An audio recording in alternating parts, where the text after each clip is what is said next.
안녕하십니까, 최보람입니다. 1964년 우리 경제의 화두는 단연 수출이었습니다. 그리고 그 수출의 최전선에 섰던 분들이 젊은 여성 근로자들이었습니다. 그분들이 자신의 학업을 중단하고 희생해가면서 동생을, 오빠를 공부시켰습니다. 그러는 과정에 많은 애환들이 생겨났습니다. 아마 지금도 소주잔 기울이면서 누이 생각에 눈시울이 뜨끈해지는 장년층들 많이 계실 겁니다. 수출 1964년 초 우리 경제의 화두, 우리 경제의 신앙이었던 수출은 그의 신년 초 박정희 대통령의 연두기자회견에서도 그대로 드러납니다. 그때 박정희 대통령은 수출 진흥을 위해 전력 질주하겠다, 이렇게 선언을 했을 정도였으니까요.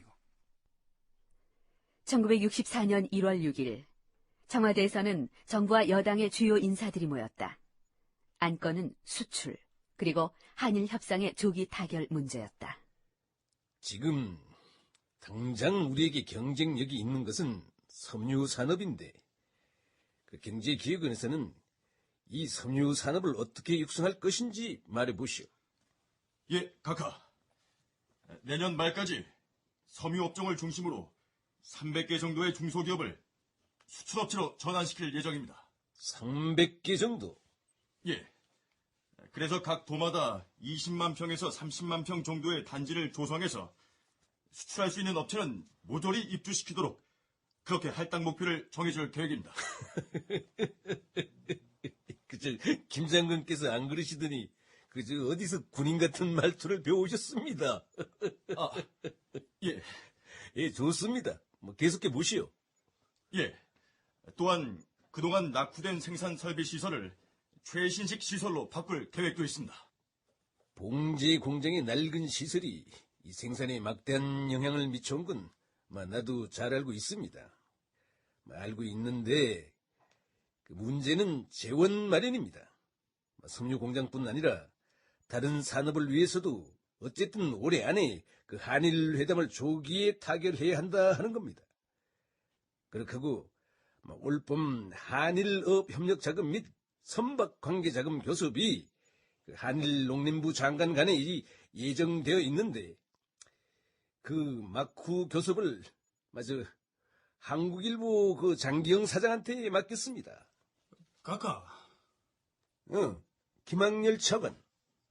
대단히 외람된 말씀입니다만 정부 안에서도 인력이 없지 않습니다. 그런데 굳이 그분을... 김학렬이... 예. 장기영이한테 무슨 사감이라도 있나? 아닙니다, 각하.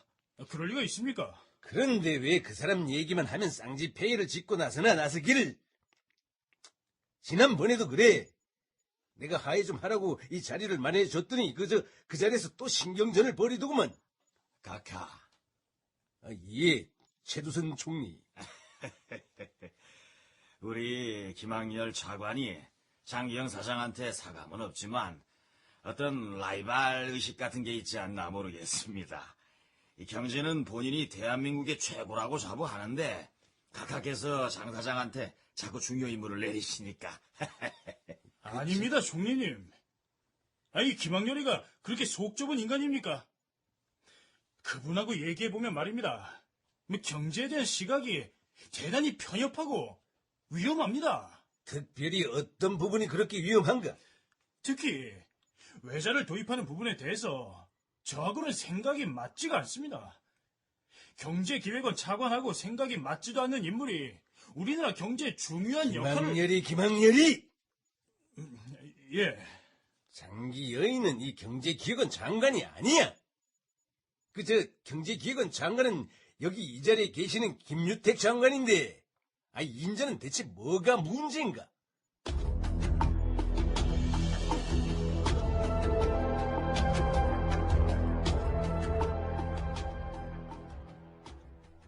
한편 그즈음 박정희로부터 한일 간 어업협력 자금 및 선박관계 자금 교섭을 막후에서 지원하라는 명령을 받은 장기영. 그가 한 인물을 불렀다.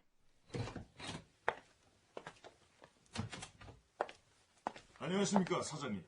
어이구, 이거 김정념 씨. 어서 와요. 반가워요. 예. 우리 악수를 한번 합시다. 김정념. 대한민국 경제사를 이해하기 위해서 반드시 알아둬야 할 또 한 명의 인물이다. 제2차 화폐개혁 과정에서 중요한 역할을 하기도 했던 바로 그 인물, 김정념. 조선은행을 거쳐 재무부 이제국에서 근무했으며 63년 6월 재무부 차관을 끝으로 공직생활을 마치고 강단에 설 준비를 하고 있던 그였다. 요즘 어떻게 지내시오? 대학에서 강의할 준비를 하고 있습니다. 조선은행에서도 일했고 또 재무부에서도 일을 했기 때문에 금융론이나 금융정책, 은행론 등에 나름대로 자신도 있고 해서요. 우리 김정념 씨 같은 실력자가 간다고 하신다면야 학교로 봐서도 대환영이겠죠. 감사합니다. 하지만 내 생각은 그래요. 학교도 좋지만 이 정부 조직에서 일을 하면서 조국에 더 많이 봉사를 해야 하시는 게 아닌가. 아이고, 아닙니다. 저는 충분히 국가에 봉사를 했고 이제 학교로 돌아가서 거두절미하고 내가 말이요. 얼마 전에 김학열 씨를 만났어요. 김학열 차관 말씀이십니까? 예. 근데 그 각하 앞에서 말이지. 아주 나를 망신을 주려고 덤비더만. 망신이요?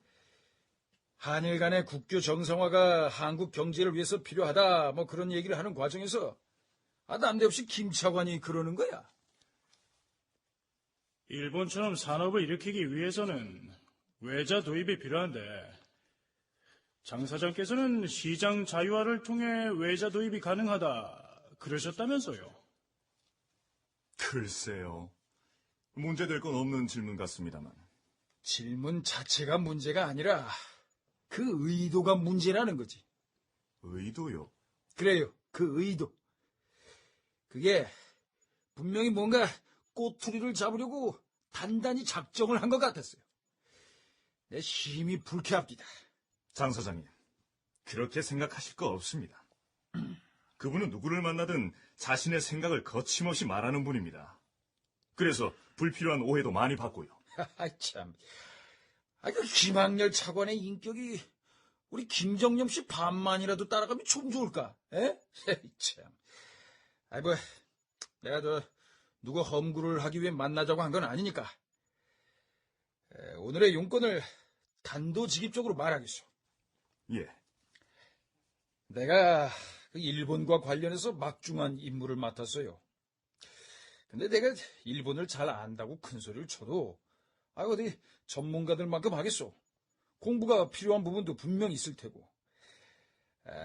그래서 우리 김정념 씨가 나를 좀 도와줬으면 해요. 제가 그럴 능력이 되는지 모르겠습니다. 능력이 되지. 내가 보기엔 당신이 김학열이보다 훨씬 나. 100번, 1000번 낫지. 그런 말씀 마시고, 뭘 도와달라는 말씀이십니까? 이 한국 경제에 나아갈 길이 일본과 같아야 한다는 것은 뭐 내 생각이고 또 각하의 생각이신데, 이게 어떤 방향으로 나아가야 하나? 그 문제라면 간단합니다. 우선 수입 대체 산업 육성에 안주하지 말고 수입 대체를 위한 보호적 요소를 자유화해서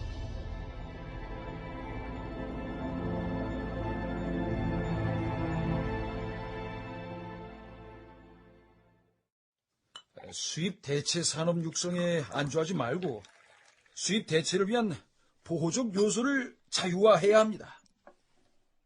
서울 시내 한 안가. 박정희가 장기영을 만나고 있다. 해서 국제 경쟁력을 강화하는 동시에 수출 지향적 공업화에 착수하고 나아가 중화학 공업 그리고 적극적으로는 고도 기술 산업으로 발전해 나가야 한다고 생각합니다. 장 사장, 예. 이 경제 기획은 장관 10명 가져다 놔도 우리 장 사장만 못하겠어. 응? 감사합니다. 해서 말인데, 나는 우리 장 사장을 아주 크게 중요하게 생각하고 있어. 이번에 일본에 가서 일만 잘 마무리하고 오라고. 알겠습니다. 자, 그런 의미에서 내 좀 받아. 예. 그 밀가루 수입 때처럼 이번에도 업 협력 자금하고 선박 관계 자금 이 제대로 받아내라고 이 두둑히. 그게 우리나라 독립운동하는 거하고 같아. 그게 바로 애국하는 길이라고. 응? 1964년 3월, 한일 간에는 어업협력 자금 및 선박관계 자금 교섭이 이어지고 있었다. 한일 양국의 농림부 장관이 이 문제를 놓고 교섭하는 이면에는 장기영, 그리고 일본의 스즈키 일본 자민당 부간사장 간의 마쿠 협상이 있었다. 장기영 스즈키의 마쿠 협상 교섭은 몇몇의 곡절은 있었지만 비교적 잘 진행되었다. 일본 측이 상당한 금액의 어업 및 선박 차관을 한국에 제공하는 것으로 협상이 진행되던 와중에 64년 3월 24일 한일 회담 즉각 중지를 요구하는 학생 시위가 있었고 이로 인해 장기영과 스즈키 간의 마쿠 협상은 일단 휴지기에 들어간다. 그리고 그로부터 얼마 뒤인 1964년 4월 이 문제는 양국 외무장관 회담에서 다루어지게 되는데 어업 협력 자금으로 9천만 달러, 선박 관계 자금으로 3천만 달러를 민간 신용 제공 형식으로 확정하게 된다.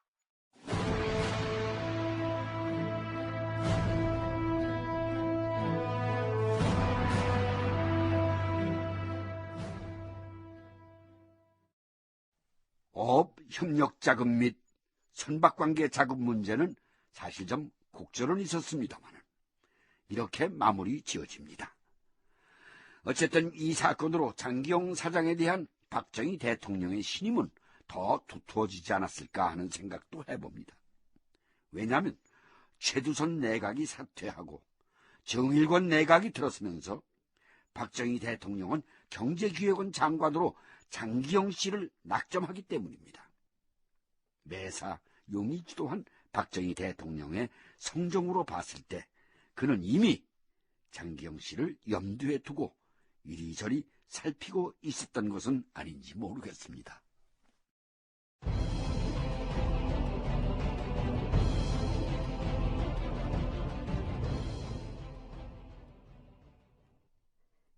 (1964년 4월) 야당은 비료와 양곡 정책의 실패를 이유로 김유택 경제기획원 장관과 원영석 농림부 장관에 대한 해임 건의안을 제출한다. 양국 정책과 비료 정책의 실패? 이제 도대체 뭘 실패했다는 거야?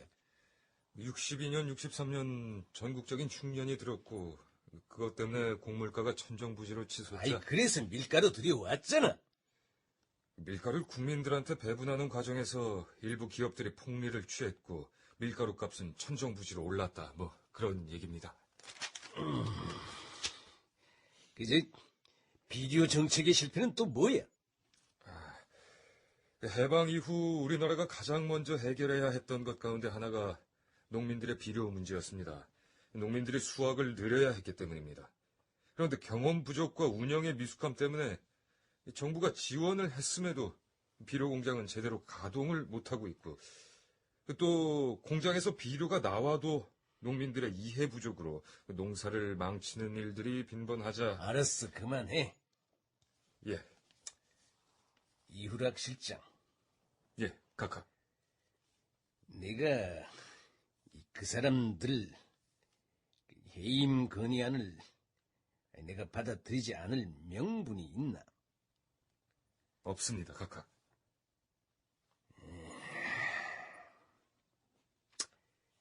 장기영 사장 좀 보자고 해. 장기영 사장 말씀이십니까?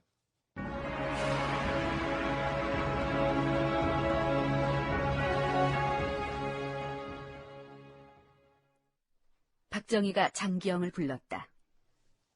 장기영 사장. 예, 각하. 임자가 맡아. 예?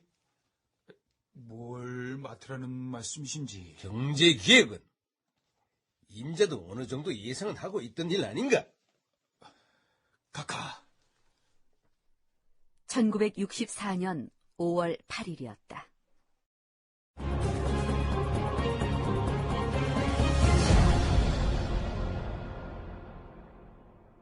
출연 박정희, 김영민, 장기영, 박영재, 김학열, 주재규, 김정념, 김상백, 김유택, 윤호, 이후락,